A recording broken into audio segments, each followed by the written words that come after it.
isa sa pinakamatagal na lugawan dito sa Pasig Palengke, ang Almas Lugawan.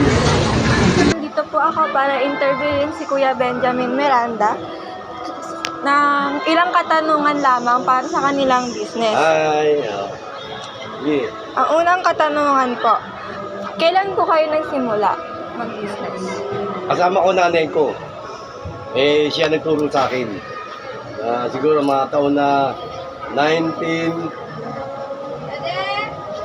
ano?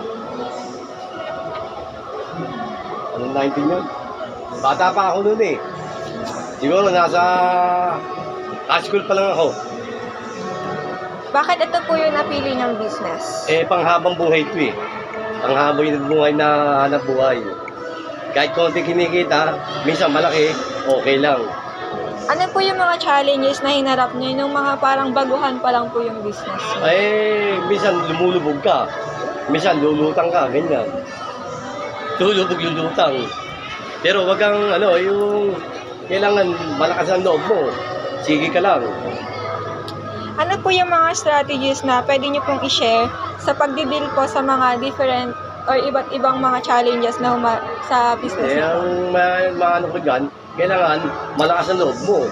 Sa pagtayo ng business, hindi pwede mahina. Kailangan malakas ang loob mo. Yung marunong ka makipag-ano sa mga tao. Marunong ka makakisama sa kanila. Pangiti-ngiti ka, ganyan. Paano niyo po nasasabing successful po yung business niya? Bata pa ako, ayun ang pinag-aral ko sa mga anak ko eh. Doon sila nakatapos sila lahat eh. Hanggang sa apo ko, college graduate. Doon na nakapagtapos sa business school to. Paano po ninyo na-balance yung work nyo tsaka yung business po? Paano po siya na-balance? Yung dati kasi nag-Saudi ko. Nag-ipon ako ng pera doon para makakabili ko ng sa pwesto. Ganun ang ginawa ko. Natapos ko yung pag-aaral ng mga anak ko, yung mga apo ko naman.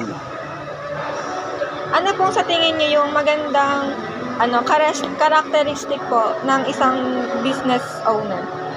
Kailangan marunong ka sa pera. Yung marunong kang umawak ng pera. Pag hindi kailangan, wag mo ilalabas. Ganun lang. Dito, konti puhunan lang dito. Pero kailangan marunong ka. Hindi pwede yung labas ka ng labas. Ano pong mga katangian po ng employee po yung mga tinatanggap niyo po? Kailangan mabait ka. Saka talented. Tapos ano po? Ano katangian dyan?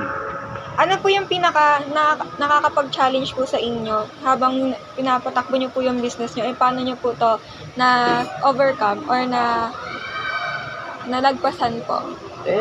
Kailangan sa pagmamahal ng asawa ko, siyempre. Kailangan mamahal ako ng asawa ko, parang anak ko. Para tumaas ang pressure ko. Ganoon lang. Ano po yung mga iba't ibang failure na-experience niyo po? At ano po yung mga natutunan niyo po doon? Marami. Marami ko na. Noong napunta ako sa Saudi, ganito rin ang naging business namin. Ganito, kung namasukan din ako. Kaya yung kailangan mamasukan, ganoon din ang kukunin ko. Nakatulad ko.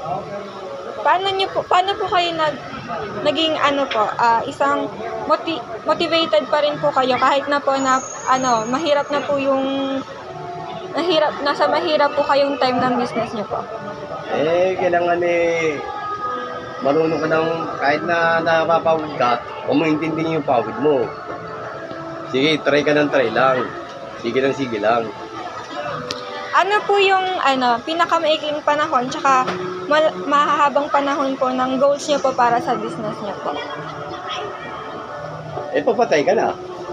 Ayun ang maiging panahon. Pag namatay ka na. Yung long term naman po, long term goals po, yung parang parang nakikita niyo po sa future niyo, gano'n. Isasali ko ito sa mga anak ko.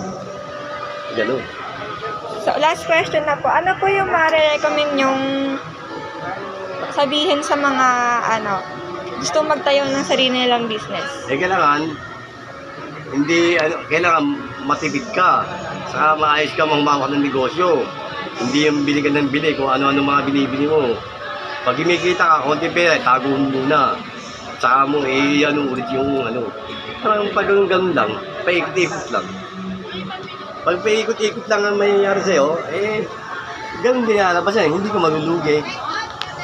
Kasi kung sige ka ng sige, malulugi ka. Ganun lang. Thank you po.